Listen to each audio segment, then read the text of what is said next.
Aloha, everyone, and welcome. I'm Sean Lether, your host. We really appreciate you being here with us, whether you're if you're joining us on Zoom or watching the replay on YouTube. We are grateful you are here.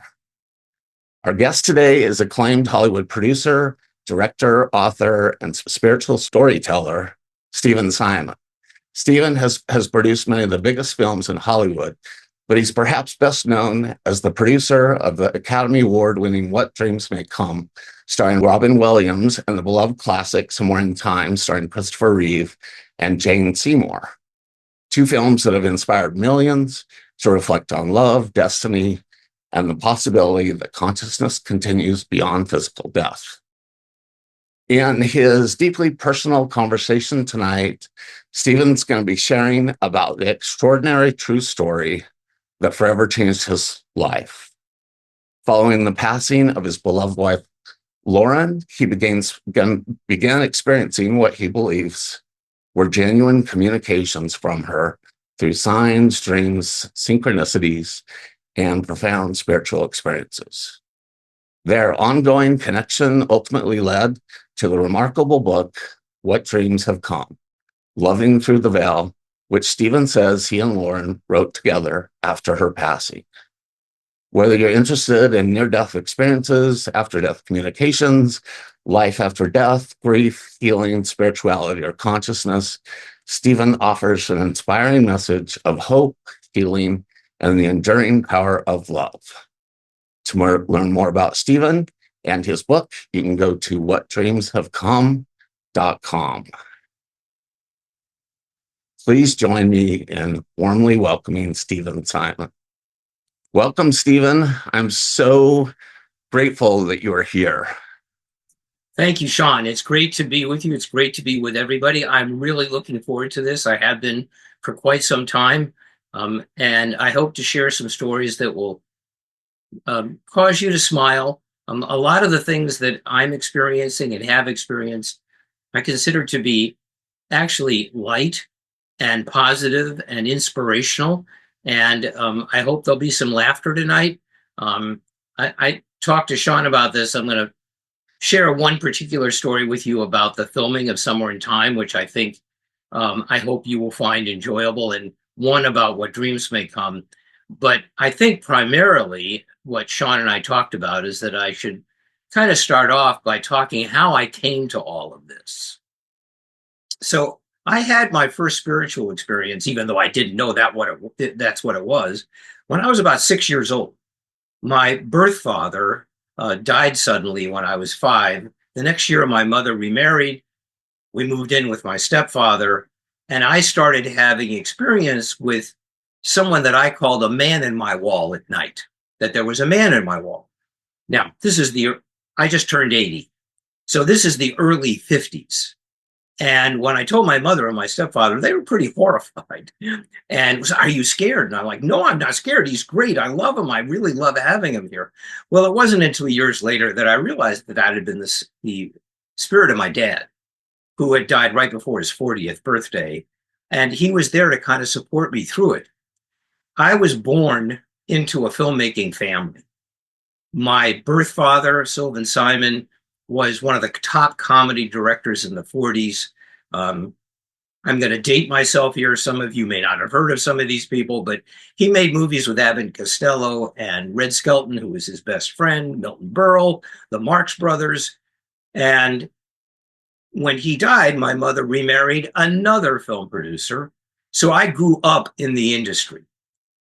I thought someday I would get into the industry, but I wasn't 100% sure because I know how brutal it is. So I went to law school, became a lawyer, started practicing law, and was actually having some fun with it until an afternoon in 1975. I walked into a bookstore, and the clerk there knew the kind of books that I liked. And he said, "Oh, we've got a new book by Richard Matheson," who I knew had been a great fantasy author. And it was called Bid Time Return. I took it home. I read it that night. And it changed my life because I realized in that moment that I needed to quit the practice of law, find my way into the film industry, and make that book into a film. It's a long story that I'm not going to bore you with about how I actually got into the industry. I got into the industry because I was born into it, and I knew a lot of people, not because of any particular talent that I had, because I didn't at that time. I was 30 years old. I got in because I knew a great producer named Ray Stark, who I'd known since I was very young. And I kept begging him for a job. Finally, he broke down, gave me a job as his assistant. I quit the practice of law immediately, found out who represented the author, set up a lunch with him, and talked to Richard Matheson. And I said, I'm just getting into the business, but I swear to you, I'm going to make this movie someday. Will you trust me with it? He said yes, and 3 years later, that became Somewhere in Time. While we were prepping the shoot of Somewhere in Time, Richard gave me the galleys for his next book, which I also read in one night, and called him the next morning. And I said, Richard, I got to make this movie too. And I promise you, it won't take me 3 years to do this one. And I kept my word. It took me 20. A 20-year journey with dreams, which I'm very proud of. It's a movie that I know a lot of people have been touched by. And really, my whole life has been, I have been on a mission. Somewhere in Time, What Dreams May Come. I made the film version of Conversations with God, made a little movie called Indigo about indigo children. We founded the Spiritual Cinema Circle in 2004, in which we sent out 4 uplifting movies a month to our subscribers for about 16 years. I got into the film industry so I could put spiritual topics on film.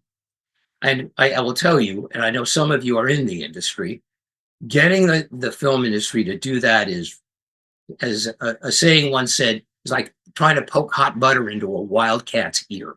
It is not an easy thing. Spirituality does not reign in Hollywood. And those films were really difficult to get put together.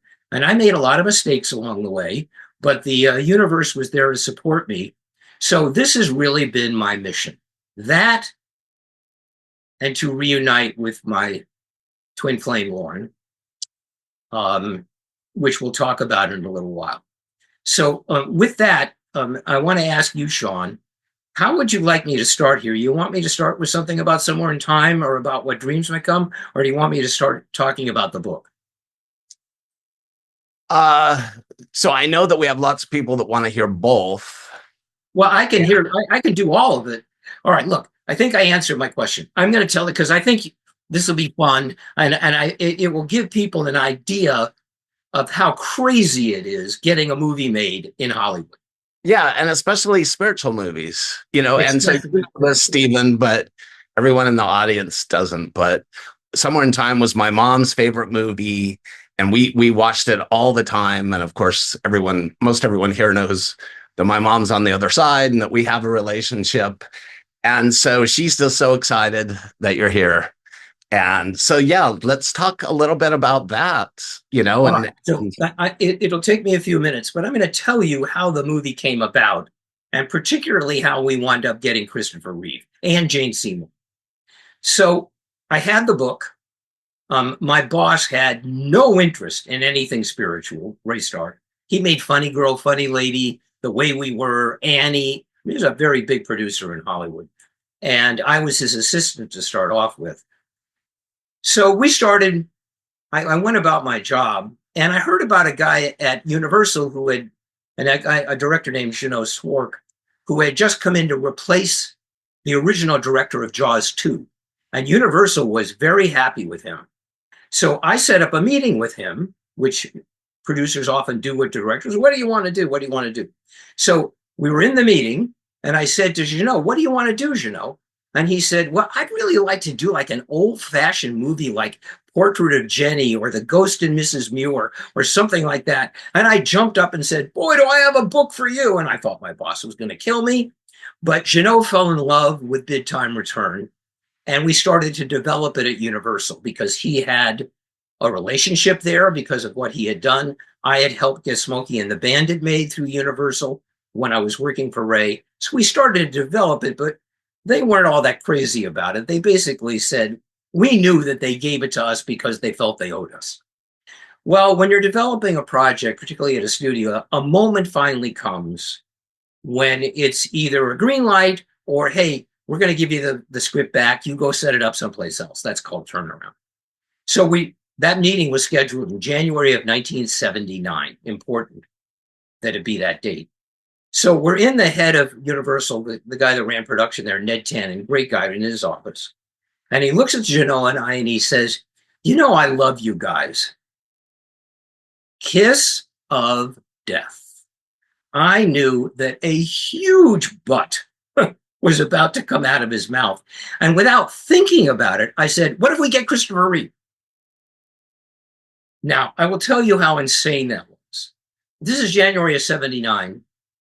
The month before, Superman had just opened. And Chris was the hottest actor in the world. And I knew he was getting major offers. They were only going to let us have, I think, $4 or $5 million to make our entire film if they went ahead with it. And I knew he was getting offers for that, which 40 years ago, that would be about 20, 25 million today. I immediately tried to backpedal. I thought the director was going to kill me. And I said, well, what about this? What about that? And he said, no, I like the idea. He said, you know what? You get Christopher Reeve, you get a green light. And I said, well, Ned, what if we don't? He said, simple, don't come back. Okay, so we walk out of the office. I look at Janelle. I think he's going to slit my throat right in the hallway. I call Chris's agent. Chris's agent laughs in my face and says, are you kidding? That little time travel movie you have at Universal? How much do you have for an actor in your budget? I said, about $500,000, I think, which is not an insubstantial amount of money, but not when he's getting multi-million-dollar offers. He said, no, I'm not even going to give him the script. So we didn't know what to do. So we decided to take a drive. Universal's in the San Fernando Valley. We drove over the hill to West LA and we're driving down Sunset Boulevard. Now, I was brought up in that area, so I know that area very well. And anyone who's been to Southern California and has been to West LA, you know that there are people standing on corners selling maps to stars' homes. And if you grew up in that area, you know that most of them are just a bunch of bull. Because if you drive by a house and it says, Tom Cruise lives there. Well, unless Tom is out mowing the lawn, how do you know if Tom Cruise? And I knew that because I grew up around there. But I said, we're going to get a star map. And he was a pretty well-established director. He said, to do what? And I said, we got nothing to lose. Desperate people do desperate things. Let's look. So sure enough, there's a listing for Christopher Reeve in the Hollywood Hills on an address. And I said, we're going in. He said, you take me back to Universal. I'm not doing this. And I said, I'm not taking you back to Universal. We're going. So we go up, we drive, we park, we walk up to the house, we ring the doorbell, and Chris answers the door. And later on, he laughed and he said, your jaw, Stephen, absolutely just dropped open and you got pale as a sheet. I thought you were going to pass out. I hadn't produced a movie yet. And I kind of stuttered out, well, I'm a producer and he's my director and we have a movie at Universal. But then I added the key thing. And I said, and I tried to get your agent, but your agent said he wouldn't give it to you. That perked Chris' interest. He said, oh, really? You have a script? I ran to the car, got a script, handed it to him, wrote my number down. He said, I'll call you in the morning. So Janelle and I both, I know, had a very sleepless night that night. He called, we went back to his house, and he said, guys, this is exactly what I want to do as my next film. I want to do a time travel, simple, sweet love story that has nothing to do with summer and time. He also told me that the timing was very appropriate because his agent had given him a $5 million offer to star in a film where he would play a Viking, not a Minnesota football player, one of the old Vikings with the inverted gourds on their head. And he was so horrified by it. So he signed on and we got our green light.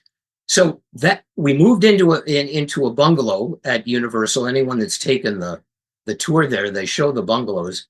I'm going to tell you one other thing because it's about that movie. Now, Chris is committed to it, and every young actress in Hollywood wants to audition. And Chris wanted to read with everybody. He, just parenthetically, he was an extraordinary man, Christopher Reeve. More so after his accident even than he was before. He's a great, great guy, completely unaffected by his success. So we have a terrific casting woman, and we're reading all these people. They're coming in, they're reading with Chris, and I think our second day of auditions, Jennifer, our casting director, walked in, and she was about to introduce the actress that was walking behind her, and she said, "Guys, this is," and then we heard a voice say, "I'm Elise McKenna." Those of you who've seen Tumbling Time know that that's the main character's name. And in walks Jane Seymour as Elise McKenna in a dress from the 1912 era, which I think Jane told me she either made herself, had made, or maybe she got it rented it somewhere. I'm not really sure. She came in, she started reading with Chris, and honestly, the director and I felt like we should get up and give them the room. The chemistry between the two of them was so off the charts. We were just blown away by it. We could tell that Chris was too.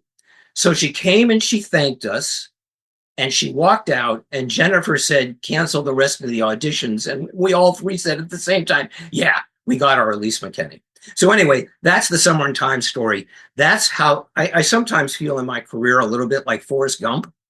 I wound up being in the right place at the right time. And as I said to Juno later, buddy, only fools accomplish the impossible because they're the only ones that try. So that's my Summer in Time story. What Dreams May Come was a whole different ballgame because it was a bear. It was a complete bear. There were so many well-known Academy Award winning directors that I tried to get involved in that film, some of whom, a couple of whom said to me, "Stephen, I would love to do this. I don't know how. I don't know how you spend most of a movie in an afterlife setting. I don't know how to do this." So we got involved with somebody dropped out, somebody, et cetera. And it just kept going on.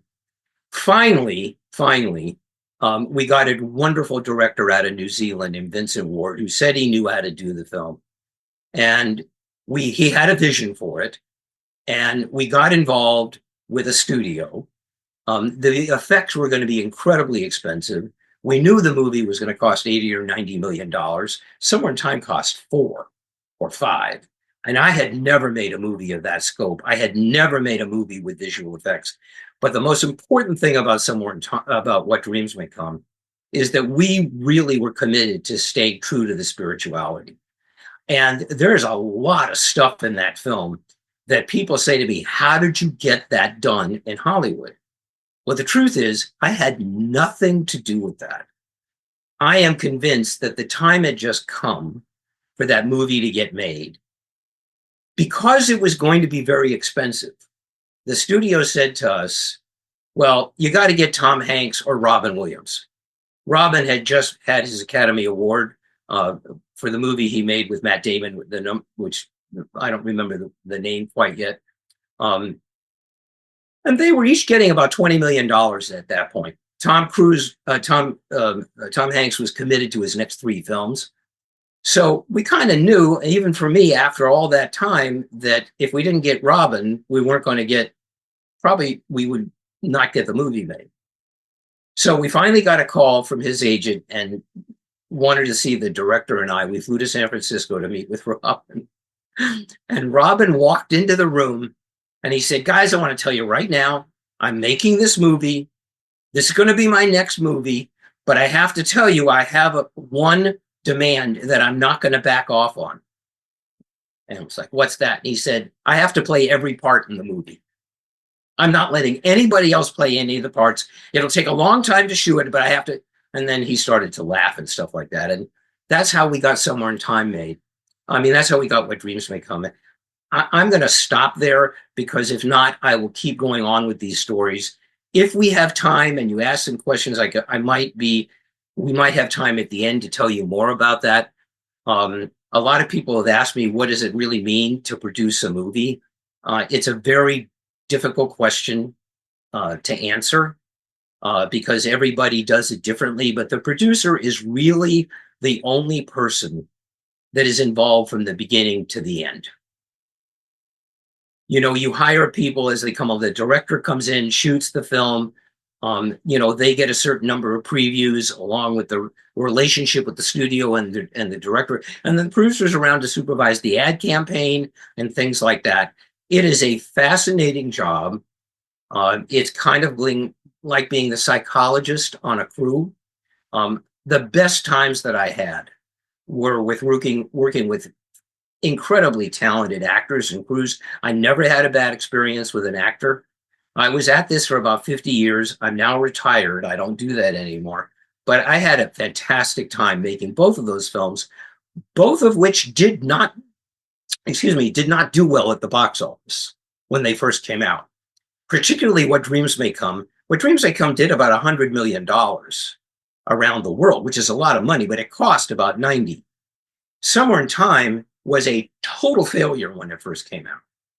It was eviscerated by the critics. It was in the theaters for 2 or 3 weeks and it disappeared. It finally reappeared because cable television came about and they were licensing films that were not terribly successful because they couldn't afford to buy any other films. And a couple of big streamers programmed Somewhere in Time. And the audience started to find out about it. And then videos started to sell. And then Richard Matheson and I got a phone call from a guy who was an engineer at Hughes Aircraft, who said, I want to start a fan club for this movie. And he did. It was called Insight, INSITE, International Network of Somewhere in Time Enthusiasts. That was almost 30 years ago. They publish a quarterly newsletter. Every year in October, there is a weekend at the Grand Hotel at the Grand Hotel on Mackinac Island in Michigan, where we shot the film, that is entirely devoted to Somewhere in Time. People bring trunks of clothes from 1912 and things like that. There are tours of the island. People do reenactments. If you love Somewhere in Time, I would just urge you to go to the Somewhere in Time weekend at least once in your life, because you'll have a lot of fun with it. And it became very successful in video. It's become a cult film. And both of those films are movies that I'm really, really proud of. And I'm so glad to hear that so many people love them. Okay. Yeah, you know, as I mentioned to you, and I'm sure everyone here knows, ever since I got in the NDE world, What Dreams May Come has been the #1 movie that people have mentioned that affected them. So we are all so grateful. And it was for sure divinely inspired that you made these films. And also, Elle and everyone here knows that when I was in Chicago at the IANDS conference, that was the main thing I wanted to do, was go to Mackinac Island, but I didn't make it. So I'm going to go for that. There's still time, buddy. It is a great, great, great weekend. It's an enormous amount of fun. Thank you for what you said about dreams.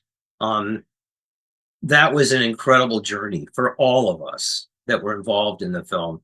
Robin was incredibly proud of it. So was Cuba. So was Annabella. They talked about it. Robin talked about it for a long time afterwards as being quite an experience. It was harrowing to make. There were a lot of very powerful emotions. I'll tell you one other quick thing about dreams. In the movie, you know, the character that Robin plays has to get up in a church and do a eulogy for his 2 children. And there are 2 children-sized coffins sitting in the middle of the church. A lot of our crew members refused to go in. If they didn't have to be inside there, they didn't want to be in. And when Robin stood up to give the eulogy, and he stood at a lectern, he brought pictures of his own children with him to put up against the lectern. And he did the eulogy as though he was doing it for his own kids. Those are the types of things that make movies work for people. And I'm incredibly proud of that film. So thank you for everything that you said about it, Sean. It's very meaningful to me, and I appreciate it very much. Thank you. And believe me, mine was the smallest contribution to the film. The director, the actors, the people that did the effects, our production designer, they were the ones that really made that film. Right. Well, like you say, the producer's the one that starts from the beginning to the end. Somebody has to see it through. So we're so grateful. And by the way, so everyone that, is going to have questions or, go ahead and you can put them in the chat. And then afterwards, we'll ask Stephen the questions. But so let's go ahead and start with Lauren and how. My favorite subject. Yes. What was your life like before you met her? And then how did you meet? And let's go from there. I'm just wondering how much I should censor this answer. Let's put it this way. After Smokey and the Bandit came out, I was 31 years old, and Ray made me the president of his company. And I gave that experience directly to my ego. So much so that I would ride to the studio and listen to the Eagles song, New Kid in Town, completely convinced that they had written it about me. So I went really off the reservation. And because of it, I went through some very, very rough years as a result of my own immaturity. When I met Lauren, I had been through 2 very unsuccessful marriages, and so had she. Neither one of us were ever planning to get married again, ever. I, at that time, had moved to Oregon. I was working with my friend Neil Donald Walsh on the Conversation with God situation. And there was a little theater outside of Portland in a community called Gresham that showed a retrospect of What Dreams May Come. And I was invited to come speak. And I didn't really want to go because we were also editing this little film, Indigo, and I didn't want to go all the way up to Portland. Anyway, I went because obviously it was meant for me to be there. And I walked into the theater that night. Not that I remember it exactly, but it was November 11th of 2003 at about 7:00 in the evening. I walked into the theater and I started talking to people, and I saw a woman.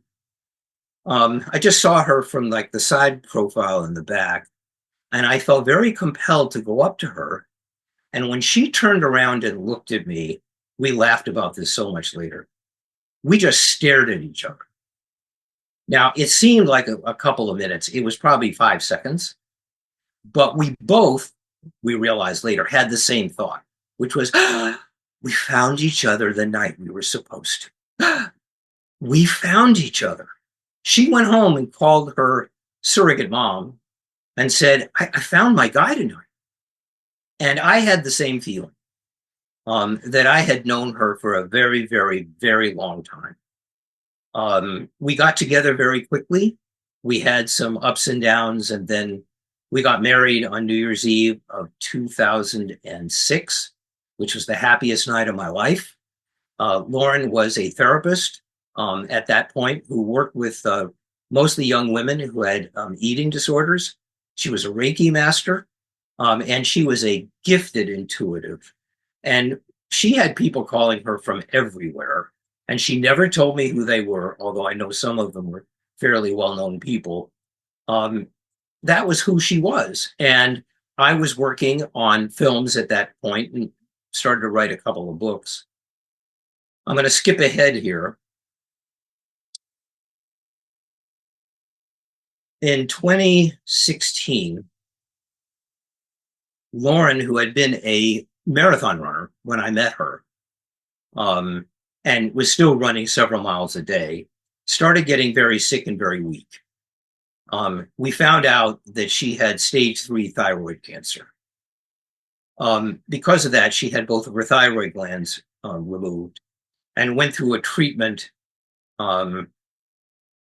with radioactivity that weakened her to the point that she actually never totally recovered. The next year, she got very weak. physically. The thyroid cancer was gone, but she never got her strength back. And Lauren knew that something was coming. And I was afraid that something was coming.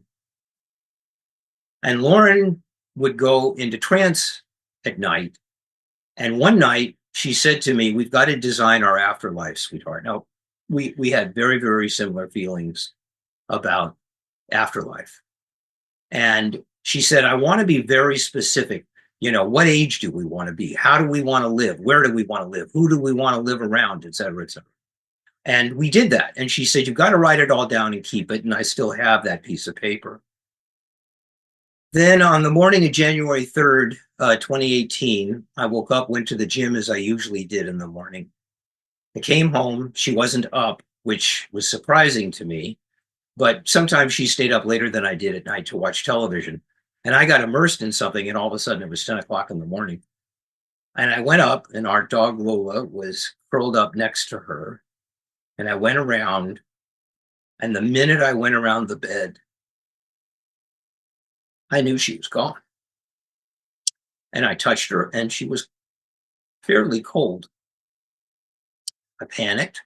I called 911 and was so panicked that I found out later that after they got the fire department and the EMTs on their way to our house, and it didn't take them long to get there,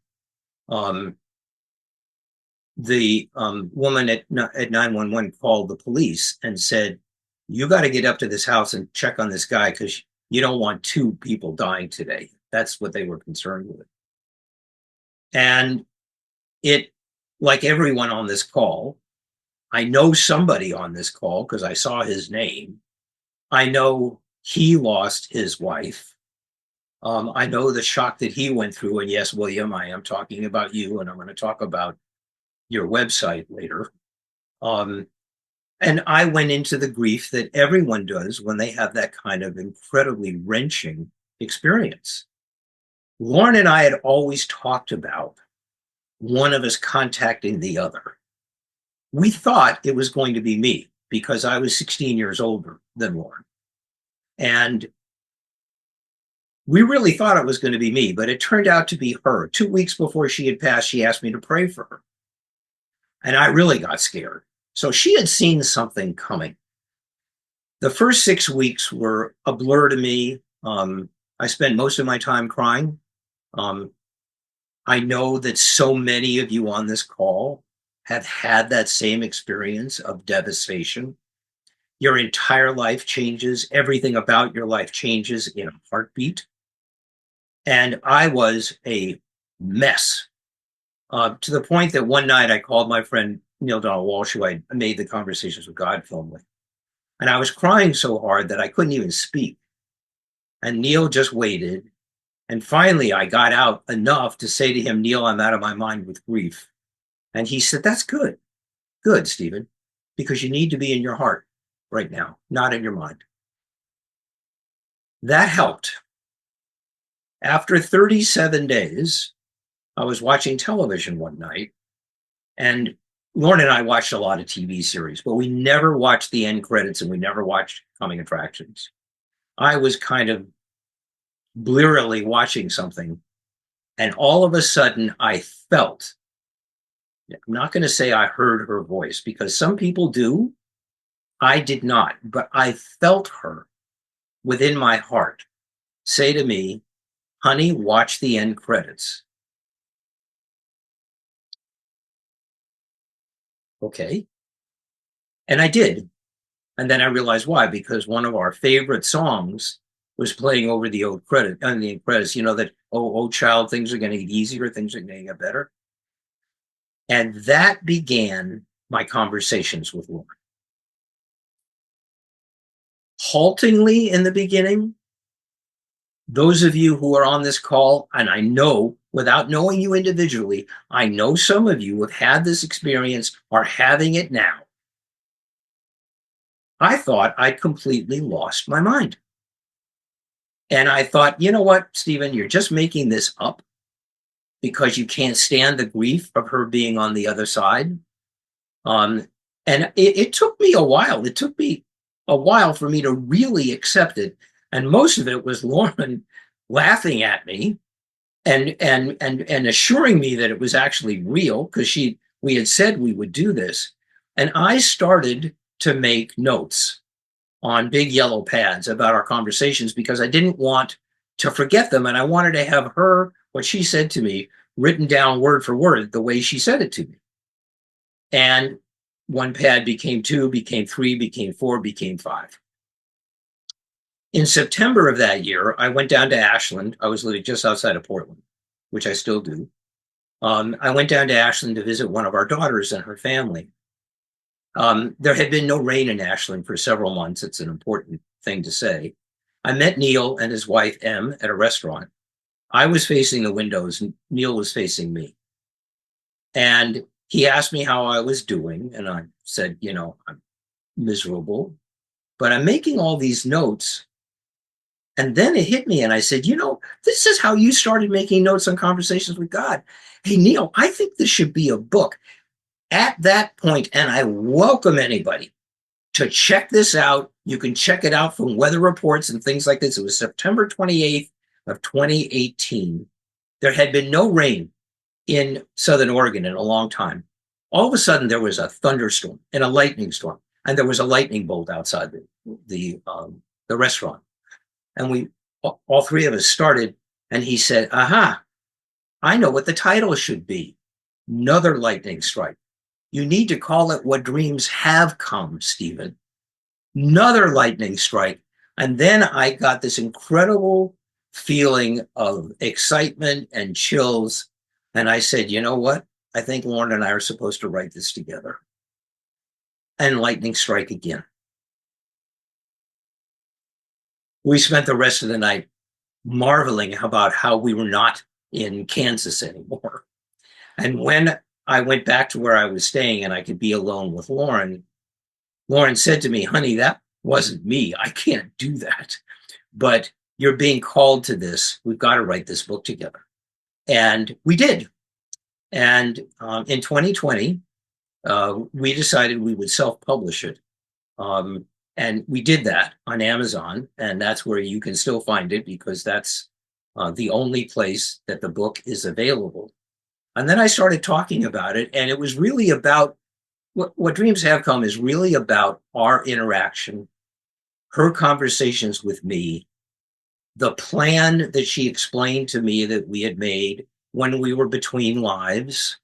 A spiritual teacher of mine once described the between life experience in such a wonderful way that I've never forgotten it. They said, picture you go to a running track, say at a high school near you, and you start going around the track, setting up hurdles that you feel you need to address in your next life. And you set the hurdles up in such a way, and then you're born and you completely forget about it. And you start your life, which you're walking around the track. And then you get really aggravated with whoever set up the hurdles so high and so close together, but that's your life. And Lauren said to me, honey, we had this as a plan, and we had it for a long time.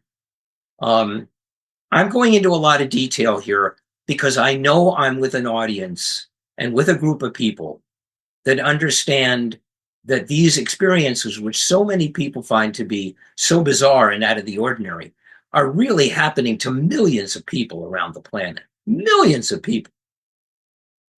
She told me that we had a big, quote, argument about who was going to be here and who was going to be there, because she didn't want me to go through the grief, and I didn't want her to go through it.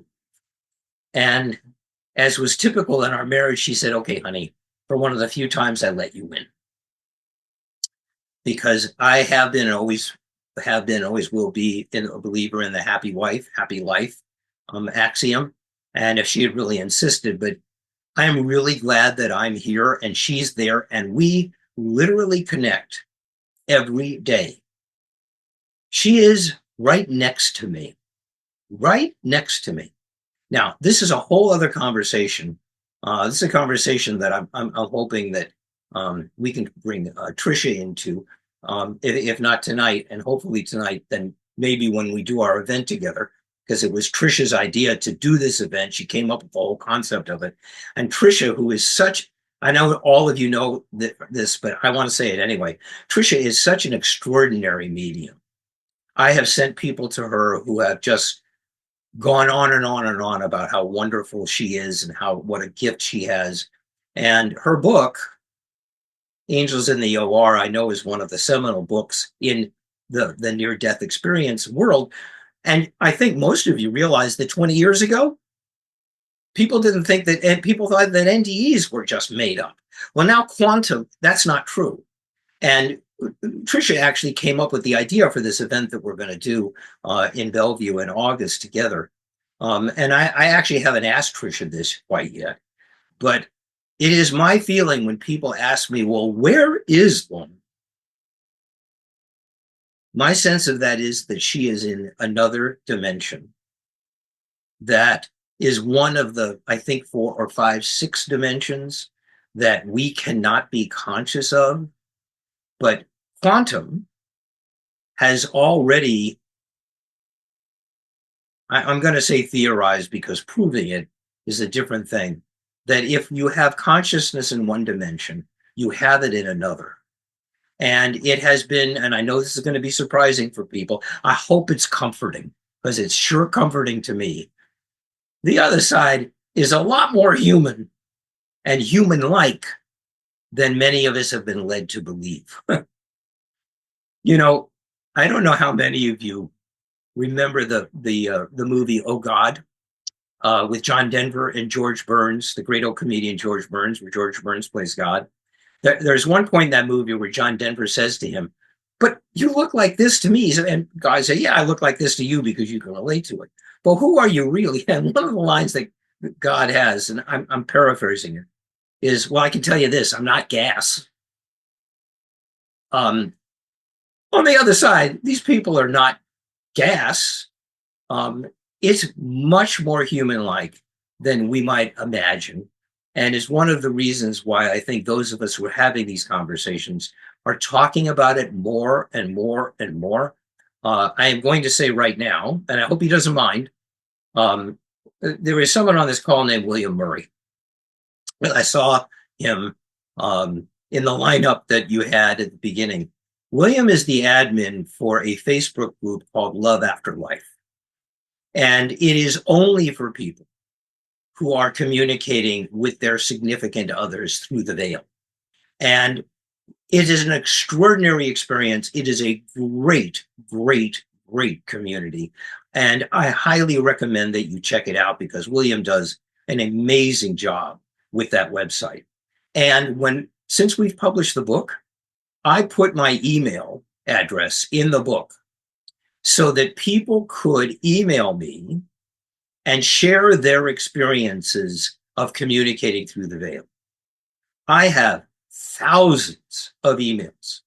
The last time I stopped counting, I think we had 25 or 30 different countries that had sent, people had sent these feelings, these experiences.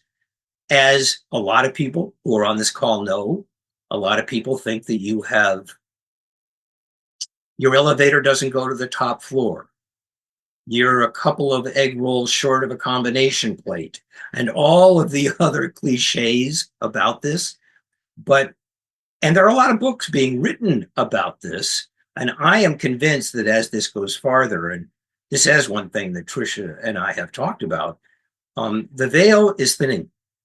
And I think these experiences are going to happen more and more. And I think with that now, I should probably shut up, Sean, and let you get a word in here edgewise. No, I love listening to everything you're saying. It was funny though, when you're talking about how normal they are on the other side.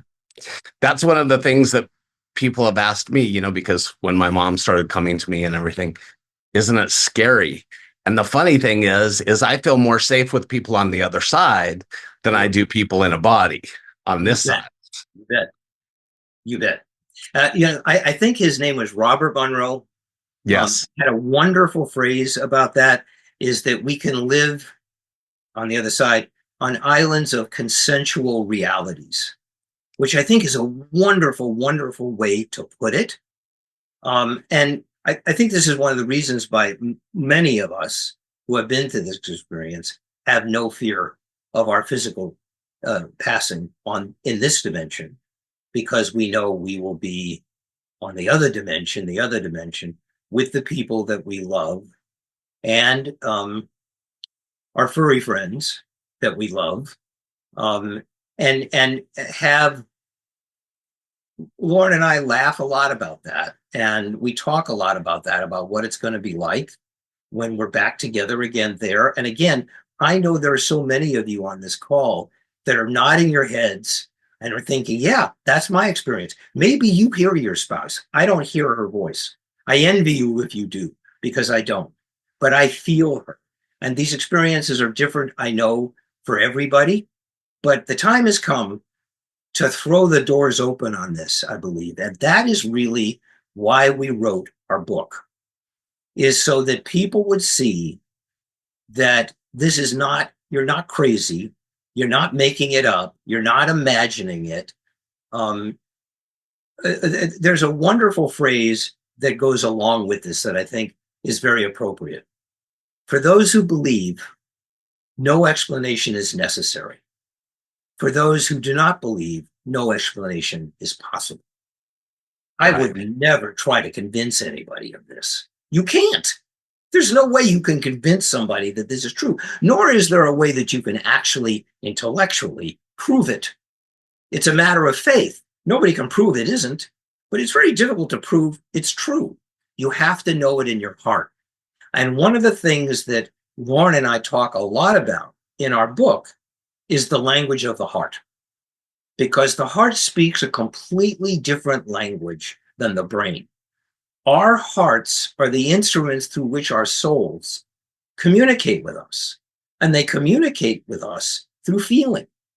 All of us have had feelings experienced. Well, I'm feeling something, but I can't put it into words. No, you can't, because it's a feeling and it's not fitting for words. So in my heart, I have known all of this for a very long time. Do I ever get a flash of doubt in my mind that I have just made all of this up? Rarely, but from time to time I do. And I think that's important, because if we don't at least accept the fact that maybe that's true, then I think we're running away from something that other people would say, well, you have to at least admit there's a 1% chance. Well, for me, not anymore, there isn't, because I've had too many experiences with my wife through the veil. I still wear and always will wear this because I will always be married. And that's Lauren behind me in our pictures. This is when we first got married, when Lauren was blonde. And this is 2 years later when she had decided to go back to her natural hair color with our dog Lola. And as I told Sean, I have not done this setup before on any other podcast that I've been on, but I really thought that, seeing that I know she's with me and she's in this room anyway, I should actually have pictures of her up so that you could actually get a sense of who she is. Yeah. And the thing is so many people here in that are with us tonight are having relationships like this through the veil. We have a couple of people at least that are having relationships with their partners that cross. And one thing you just said, which I love, it's one of my favorite quotes. Remember the movie Conclave? If you saw that last year, about I actually never saw it. it's I think it's great. Yeah, I But know it got a lot of acclaim. I just did yeah, not see it. but there's a quote in there that is my favorite quote from a movie recently. And basically it says, so one of the I guess it was, one of the bishops. Anyway, he said, over the course of many years in the service to our mother of the church, let me tell you, there's one sin which I have come to fear above all others, certainty. Certainty is the great enemy of unity. Certainty is the deadly enemy of tolerance. Even Christ was not certain at the end. If there was only certainty and if there was no doubt, there would be no mystery and therefore no need for faith. Oh, I have to find that quote somewhere. I'll send it to you. What a great quote. Yeah. Wait a second. Certainty is the enemy of tolerance. Is that what you said? Yeah. Because then Oh, we think that's we a know great everything. line. That is a great, great line. Thank you for sharing that. That's wonderful. Yeah, it's literally one of my, like I said, my favorite quote from movies in the last few years. And so I love that you said that because we're human having this experience. And of course, there's going to be some doubt. I mean, it seems like we have less and less as you know, because as you know, they can do some pretty amazing things from the other side. You bet they can. So I'll go ahead and then I'll No, then no, I'll no. Go ahead, please. Well, I figured since you brought William up, and William, it's up to you if you want to say hello. And William let me advertise this event in his group, and there's so many people from the group that are having these relationships. Do you want to say hello, William, and just share just briefly why about a little bit about your experience um and what made you start your group and all of that? Well, hello everybody. Uh, I appreciate it. I appreciate it so much, Stephen, for the shout out and the mentioning of the group. Um, my wife died in early 2017, and I had to find some way to interact with her. There was no way I could live my life going forward without her in my life. She's everything to me. And I would like to shout out to the person who actually contacted me. We were in other groups, and the person who reached out to me because I was getting nothing but pushback everywhere I went about this idea. And Mary Beth, who is the co-founder of the group with me, reached out to me and asked me if I wanted to start a group with her, and I said yes. At the time, I thought we might have like 5 or 6 people tops to join the group. As it turns out, now we have over 2,300 people from around the world, and these are all people whose partners have died, and they want to continue their relationship, their committed relationship to their partner. And we've had it's been a revelation to me. I think to Mary Beth as well, as we've done this. And I don't want to take up too much time, but anybody, we also have I'm sorry for the plug, but we also have a YouTube channel where we put out conversations between me and Mary Beth, and we have little videos there that are meant to assure people and comfort them in this time. So once again, thank you guys. Put the link in. That's why I wanted to bring you up. Oh, okay. Yeah, because yeah, this is so important. And I have, like I said, I have many friends that are having similar relationships through the veil. And I think it's important to support people, like Stephen said. You start talking about this stuff, and people, you can always tell when somebody that look when they're like trying to figure out if you're mental or not, right? Like, because you see it, their whole face kind of like, and that's when it's like you realize, okay, I'm gonna tone back. Yeah, I don't really care. They can consider me mental if they want. Oh yeah, I don't care anymore either. But I did. I mean, for a while, that's actually why I started Hawaiian IANDS, because I realized I'm running around Hawaii talking about all these experiences, and people are looking at me like, you tell, and literally this one lady from Boston, she actually said to me, she's like, so you actually tell people about this? That's when I realized, oh, I should probably start a group with those of us that are having these experiences. So if you want to put the link, William, to your Facebook group and your YouTube, that would be so awesome. And glad you're here. And let's go ahead and Stephen, for you to think about, if you could explain to people that don't understand, did you call Lauren a twin flame, right? Or what? So if you could explain to people what that is, what it means to you, how you know that, and how did you guys figure out that you created this life together, this plan, And then I want to bring up Trisha, because Trisha and I are always talking about this stuff. And it's funny, in our sharing group just last week or last month, we were talking about, like, because it's hard for spiritual people to find other spiritual people sometimes, many of us. So, well, this is, I'm very glad, because I want to bring in Trisha here too, because I've been looking forward to talking to her. You know, Trisha and I have become really, really great friends over the last 5 years. We've never met in person. So when we go to Washington to do this event together, it's going to be the first time we meet face to face. where is she? I'm trying to find her to bring her up. Oh, there she is. Okay. Are you going to bring her in? Yep, I just had to find her. We got 130 something people here. So. Good evening, Ms. Barker. Good evening. And there's so many great questions in the chat about how you connect with Lauren and, you know, the different states that you see her in. I think that's important too. Like, you know, if you don't hear her, you know, how is it that you follow her on the other side? And you've had your own experience with Lauren. Yeah, she's funny. like you share this sense of humor. And it is important for people to know not everybody. John and Beth Wilson, some people who they lost their kids in a car wreck, three of their kids, and so the kids come to him telepathically, but they come to her in dreams. So yeah, not everybody has it the same way. And however you're getting it, it's okay.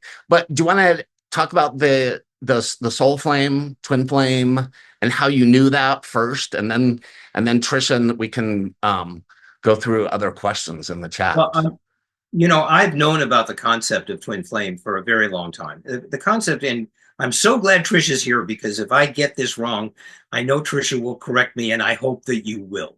Okay, I ask that you please do. But the way I understand twin flames is that twin flames are two halves of a soul. And we each have a twin flame. But there's so many billions of people on this planet, the idea of being able to actually meet them and be with them doesn't happen in every life. Lauren, being as gifted as an intuitive as she was, she's the one that explained most of this to me. I learned most of everything that I know about this from Lauren. But when I know some of you know Alison Dubois, who had a television series written about her experiences and the things that she did to help the police solve crimes and things like that. And I contacted Alison, like I did with Trisha, to have, that's how we first met. I asked if Trisha would interview me on her podcast. And I did the same thing with Alison. And interestingly enough, Summer in Time is Alison's favorite movie too. And we became friends. And she said to me, and this is, Lauren transitioned 8.5 years ago.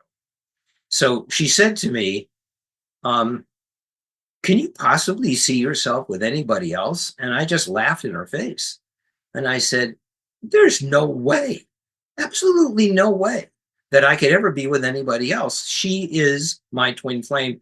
And she laughed and she said, Stephen, that's what twin flames always say. And you will stick to that, because you found each other in this life. And we had I mean, I'm not going to go into the details of this, because I really want to shut up a little bit here and let Trisha speak. But Lauren and I had a lot of past lives together, a lot. And it goes back a long ways. Lauren would take me back to some of those things, because she did past life regressions. We've been together a lot. And because of that, we have a way of being with each other that is unique. And with that, I have talked long enough, and I would like Ms. Barker to take over for a few minutes. Okay, but let me ask you real quick. Did Lauren teach you this after she crossed over? No, before. Before. Yeah, before. Okay. No, way before. This was long conversations that we would have about it. Sometimes she would go into trance about it, sometimes not. But she was very adept at all this, and I'm trying to remember who her mentor was, and you would all know who she is, and I can't remember her name, but you know who it was who taught Lauren so much about this. Yeah, I learned a great deal from her. And I think I would just add, like, some partnerships are divine soulmates along with being twin flames. And when that divine level connects, then it is usually spiritual. You had a spiritual mission with film, and she expanded your knowing in many ways. So I think there was this divine aspect of God through the two of you, which is kind of what we can all hope for, is just that God is working through us, whether it's a relationship, whether it's a career, whatever it may be, that God is working through us. Beautifully said. Yeah, in many ways, I always say that me and Trisha are like, because our birthdays are only 2 days apart, and I'm kind of the opposite. Like, everything that she's experienced with her mom, I've experienced with my dad. But like, it's pretty amazing when you find people that you know that you've spent many lives with. Yeah, and I also want to ask you, Stephen, like, I know you've shared with me, I don't know if you want to share this, but some of the moments of finding the notes from Lauren, or just finding, like, how she crosses the veil, and how people have been asking, like, how you connect to her consciousness, whether this is fifth dimension, sixth dimension, have you felt her in the oneness? Like, what are all the ways that you feel her? Okay, I'm actually, one of the things I'm looking forward to showing you when we get to Bellevue is that note. What Trisha is referring to is that I went to Los Angeles a few months ago to visit one of our daughters, who's a makeup artist in the film industry. And we were going out with my nephew and his family one night. And I had a sport coat with me, which I wear very rarely, but I've had for a very long time.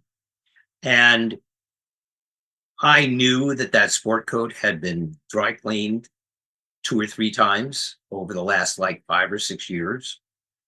And I put that sport coat on, and I reached into my pocket. I should have brought it here with me, but for me to go get it now would take too long. And I was with Brenna. Brenna and Carter, who are two of our adult kids, are Lauren's birth children, and Carrie and Heather are mine. And I have an adopted daughter named Tabitha as well. But Brenna is Lauren's birth child. And I was fishing around in the pocket, and I came up with a little note written by Lauren, because I knew her handwriting, that said, "I love you." And Lauren was gone 8.5 years. And I know that coat because I remember taking it to be dry cleaned. And I ran down to Brenna and I said, "Am I imagining things, or is this your mom's handwriting?" And Brenna started to tear up and said, where was that?" And I told her, Brenna also has her own ongoing relationship. And when I told her, she said, "Oh, okay, Mom." And that was that. Now, the other one, so this happened very recently, about 2 weeks ago. I get up obscenely early in the morning for reasons that I can't even begin to explain. I usually go to bed around 8 and get up around 2 in the morning. And I love those early morning hours. I usually take a long walk around 4:30 in the morning. But I was in kind of a funk that day. I don't know why. And I was walking, and I walked around a corner where I always walk. It was just getting light. And all of a sudden, I see this little cat streaking towards me. And I mean, not running towards me. She was streaking towards me. And I stopped, and she ran up to me and started rubbing her face and her head against my legs and doing circles around my legs. And I was like, that's Sophie. That's our cat. That's Sophie, who had transitioned about 3 years before. She was our little cat, except for her back legs were white, this cat. So it actually wasn't exactly that. She purred, she arched her back exactly the way she did when I used to pet her. And then she did something that made me know it was her. She got right in front of me, turned over on her back with her legs up in the air so I would rub her stomach. And I did. And finally, I thought, no one's going to believe this. I better get my phone out. I got to take a picture.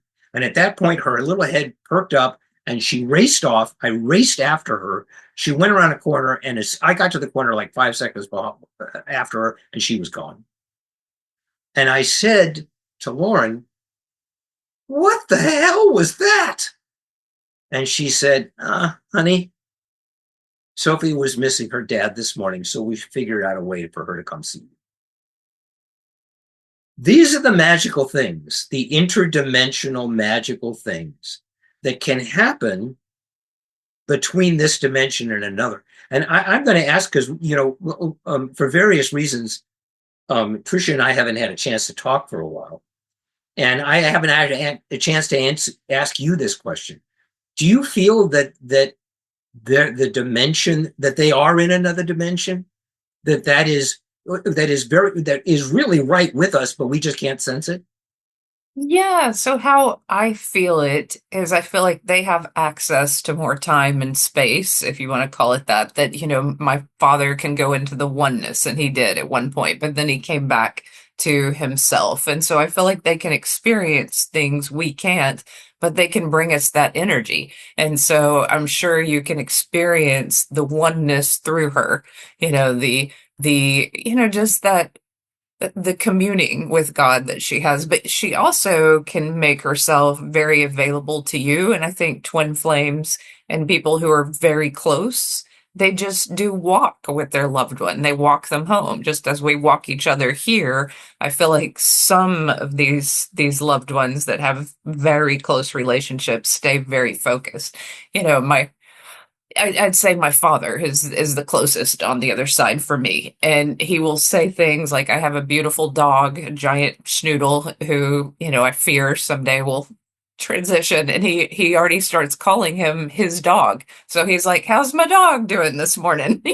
Just to assure me that, someday the dog will be with him. And so I think they have these ways of very subtly just reminding us that, this is not all, we are not here forever, but they are eternal. Their love is eternal. And you have a great way of expressing what this life is about. I read someplace, you wrote this somewhere, that our lives here are basically theater, right? Yeah, we're kind Well, of the getting that. ending saw Leela, the divine play. They're shooting from the wings. Don't exit stage left yet. You've got more to do, more lines.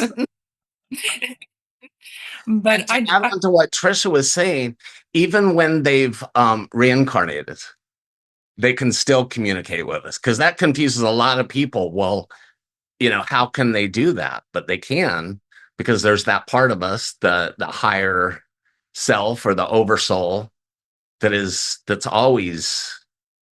sum of all the individual lives. I've never thought of that. That's fascinating. That thought has never occurred to me. yeah, that unfortunately, my father has wanted to reincarnate and he hasn't fully yet. So he's talked to me about that. And I'm like, don't, why can't you wait for me? And he's like, no, I cannot. And in your lifetime, I am going to reincarnate. And he has a specific plan, it's not a person per se, but it's like a system, a family system that he wants to be a part of. So, I mean, these plans can be groups of people who reincarnate together, or they can, go out on their own. And it's interesting, just the whole past life dynamic. What I will say is I'm sure, and Lauren wants me to say this, that the past life regressions that she did was kind of for both of your healing, that it was really for healing. And the other thing that's fascinating is it's all going on at once. Thank you. Thank you. Sorry, Sean. Mhm. Okay, so how are we doing on time? Trisha, Oh, Karen's. guys, what? Oh, just something popped up. Karen Swain said, "My parents have reincarnated. My mom is my niece, and my dad a stepsister." I love that. Same family. That's awesome. Do you guys want to talk a little bit about the IANDS conference? What the plan is? Because there's going to be I'm sure there's a lot of people here that have signed up for the IANDS conference, and it's going Yeah. to be fun. So what do you plan on doing? Well, reason I did this is I don't think, that there has been enough normalization around talking to our loved ones on the other side. And Stephen has such a great way of telling these wonderful stories and just making people feel very comfortable about talking to their loved ones. I think I do that as well with my relationship with my father and working as a medium. But more than that, I know that creative people, especially writers, musicians, artists, there's something in us that is just more open to the other side. And I think as time moves on, we're going to see a whole lot more fiction, film, music referencing near-death experiences, referencing, these stories. And I think you open up, Stephen, just like a huge gateway for people to incorporate spiritual truths into fiction and into film and into memoirs. And so I just wanted to inspire people. And I think you have the ability to inspire. So, well, so that's Well, first of all, I'm very touched by that. Everything Trisha froze here, and I don't know if she's still speaking or not. She'll No, be I've back. got a storm going on here, so Oh. So we got our sound at least. I'm very grateful to you for that, because everyone should know that when Trisha said to me, well, there's this IANDS conference that's going to happen in Washington State outside of Seattle in August. This was some time ago. And she said, what would you think about you and I doing a panel together and talking about all of this? And I said, it's great. And I said, well, will you kind of like pencil it out? And like the next day, I get this incredible document that is almost exactly word for word what you printed here about. So all of this, I have to really give credit to Trisha for. And thank you for that, because in all seriousness, you know how much I respect you. And we kid around each other with each other a lot. But I think we're going to have some fun doing this.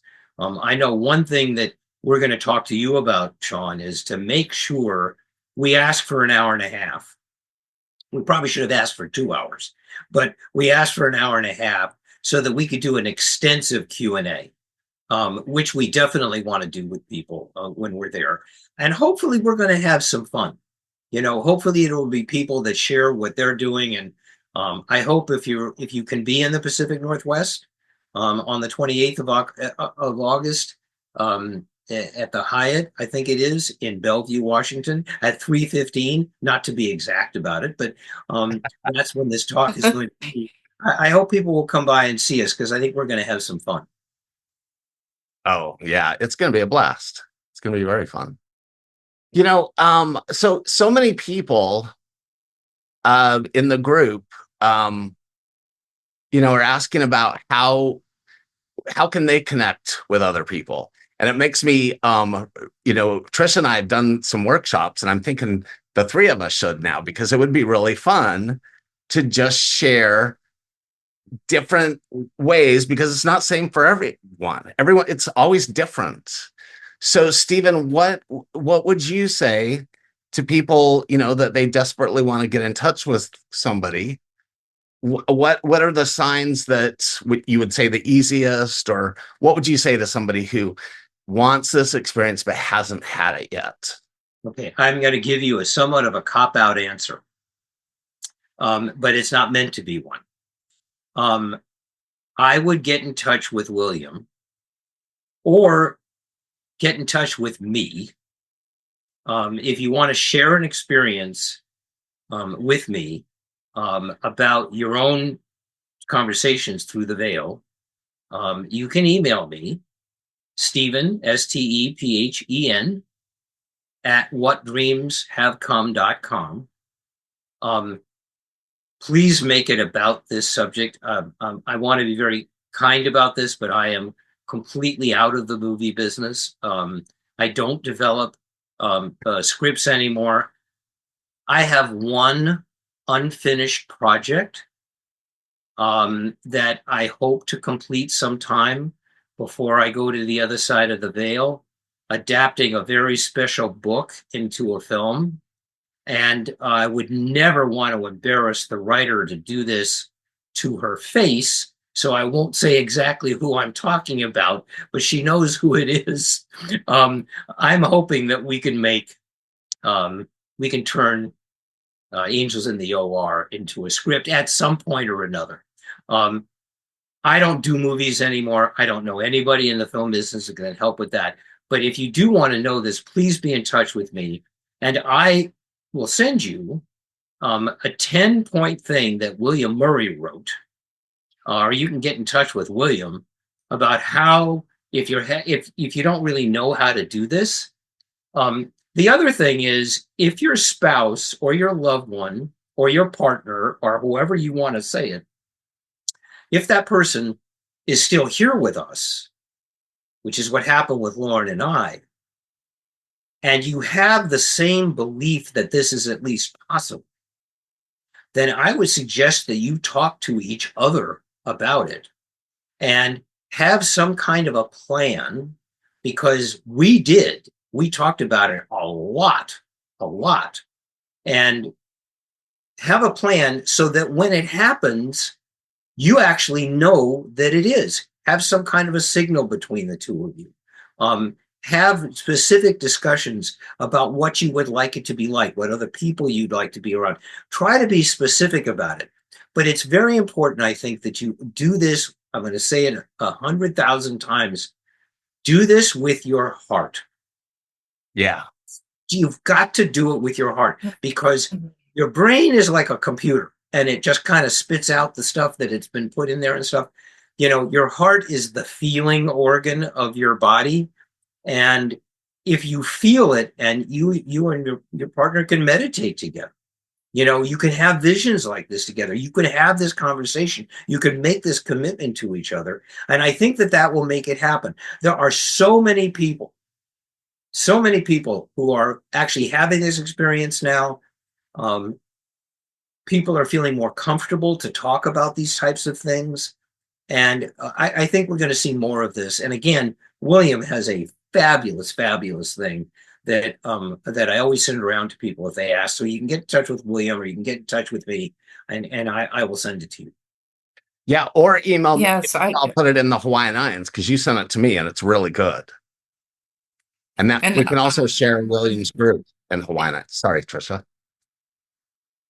What were you going to say? Second, what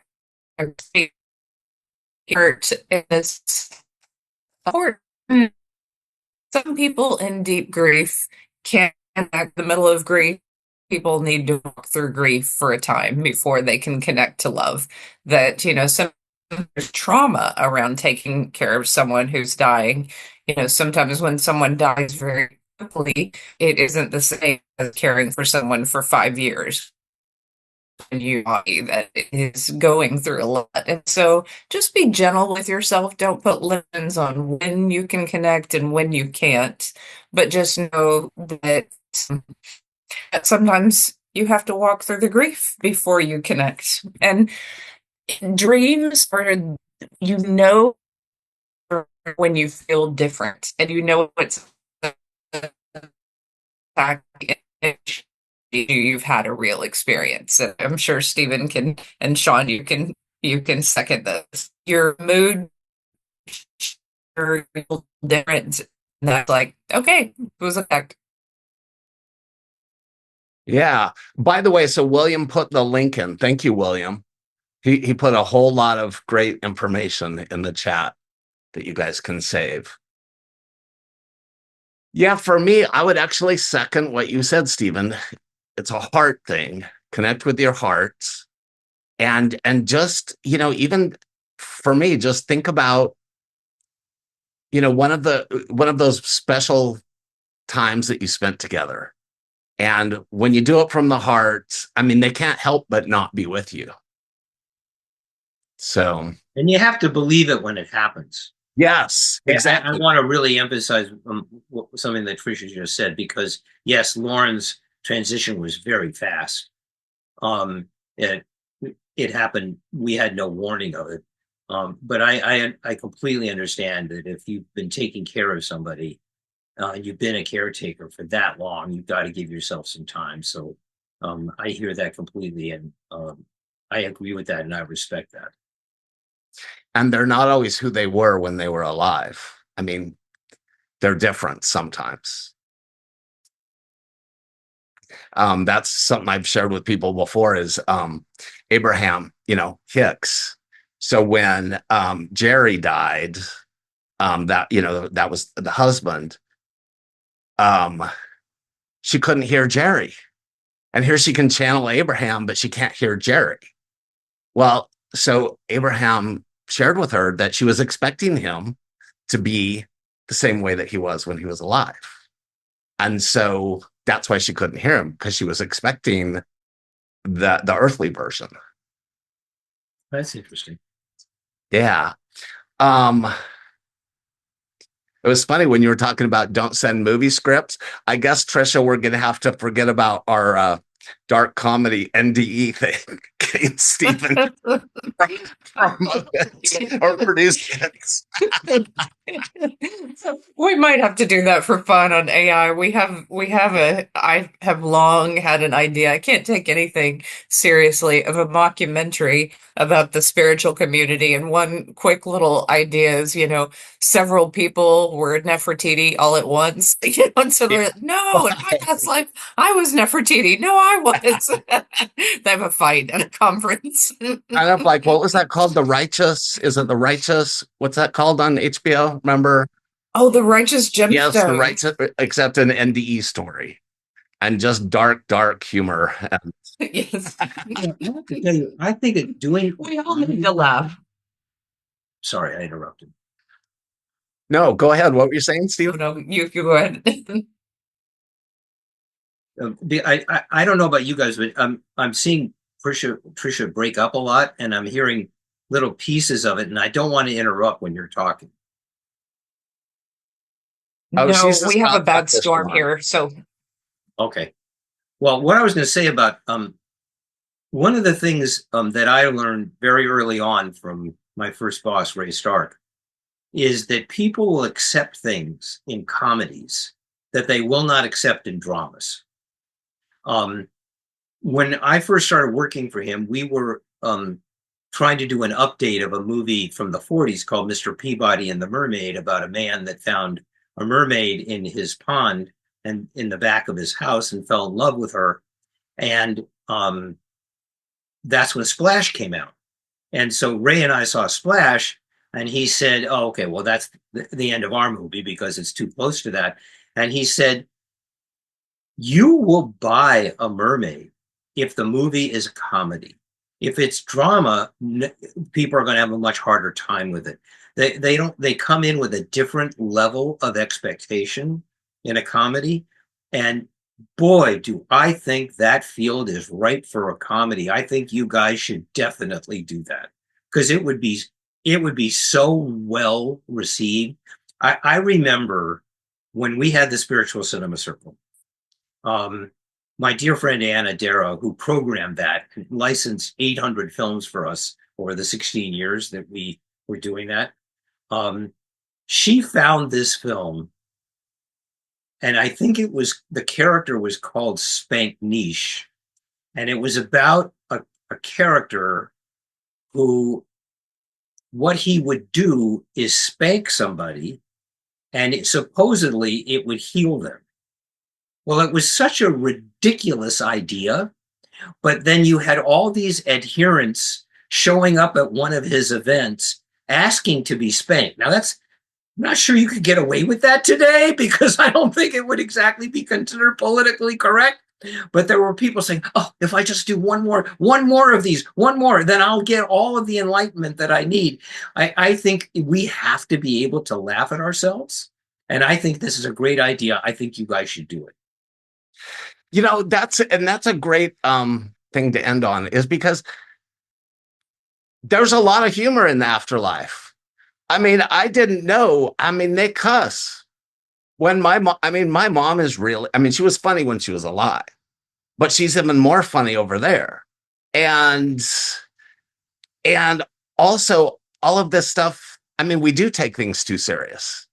And literally in the ICU, when I was all strapped, to the, all this stuff, and the little candy stripers, would come in chewing the bubble gum, and they're like working the crane to like turn you over. And it was hilarious. We would make jokes about it, like I'm on my deathbed, but it was funny. And I really do think that also humor and joy is when we're most connected with them. Wouldn't you say, when you're joyful, that's when you feel the Lauren the most? Doesn't it feel? Oh, absolutely. And I have this feeling that it's much easier for her to communicate with me if I am in a happy place. It's much easier for her. And if I'm not, and I must say, recently I've been in a much better place, and a much happier place than I was certainly at the beginning, after I was adjusting to her not physically being here. It is easier for them to communicate with us, don't you think, Tricia?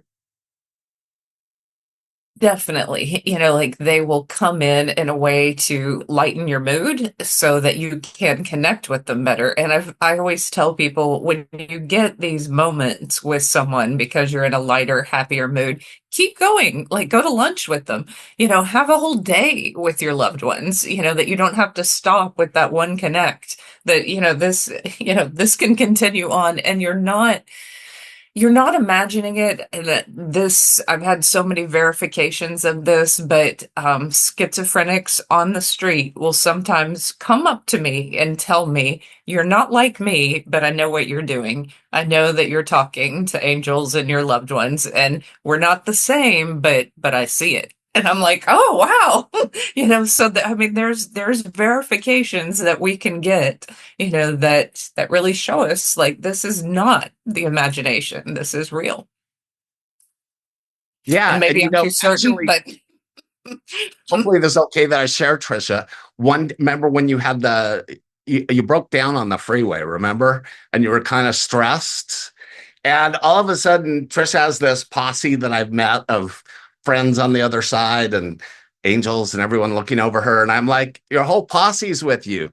Nothing to worry. And it was so funny to see, we just take things so seriously. And that's one of the things that's most wonderful, is that they remind us, don't take it so seriously. yeah, one day of sweating in 106-degree weather with a broke down car is going to be over. You're going to get home in the air condition eventually. And On the freeway, wondering if you're going to get hit. Yeah. and all the great people I've known who are on the other side are there. And thank you for that reminder. And even in our worst of times, even in hospitals, recently got my hand operated on. I have to remind myself to connect. But as soon as you connect, everything is fine. Everything is how it should be. Yep. And they're always with us. And I just want to thank you, Stephen.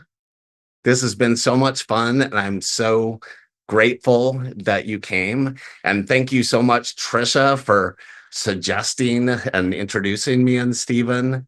And it's going to be so much fun in Washington with you guys. And hopefully on the way up, I'll stop by and see you in Oregon, Stephen. Great. And I just want to remind everyone, if you're not signed up for the newsletter, make sure you do, because we have a lot of really cool stuff going on. The interdimensional documentary, which is going to be really fun, that we're going to start showing in towns everywhere. And it's got all kinds of amazing people in it, Whitley Strieber and many people you guys know, Peter Panagore, and I'm in it, and a lot of really cool people are in it, and that's going to be fun. And then of course the IANDS conference. So I love you all, and I'm just grateful that you joined us tonight. And I guess that the thing to take away is you're not alone, and your loved ones are with you, even if you can't feel it. They are here. Just talk to them. They're talking to you. I can promise you that. So again, aloha, everyone. Thank you, Sean, too. Thank you for doing this. Thank you, Tricia, for introducing me to all of this stuff and for having the concept of doing this thing that we're going to do in Washington together. Thank you for your friendship. And for all of you here, there was a saying, and I don't know who actually said it, but I think it was the French philosopher Voltaire. I think I may have pulled that out of my head somewhere, who said, God is a comedian playing to an audience that's afraid to laugh.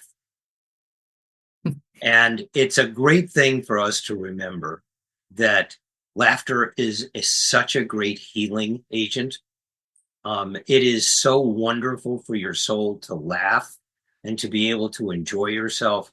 So I wish everyone a lot of laughter and joy. Well said. A Course in Miracles says that we forgot to laugh. Yeah.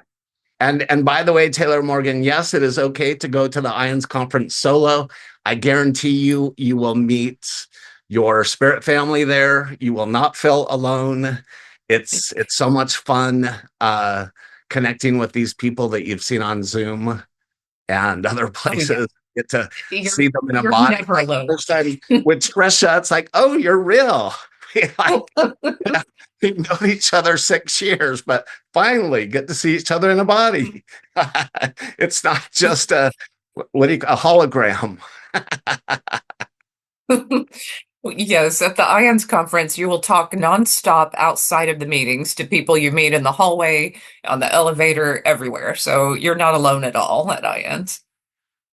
But Stephen, thank you for your inspiration. That is, I know everyone is inspired to connect more and to write more and to create more. And so thank you, Sean, for your amazing group. It's the best group. Thank you so much. Love you all. Have a wonderful night, and we'll see you all soon. Great. Thank you all. Good night.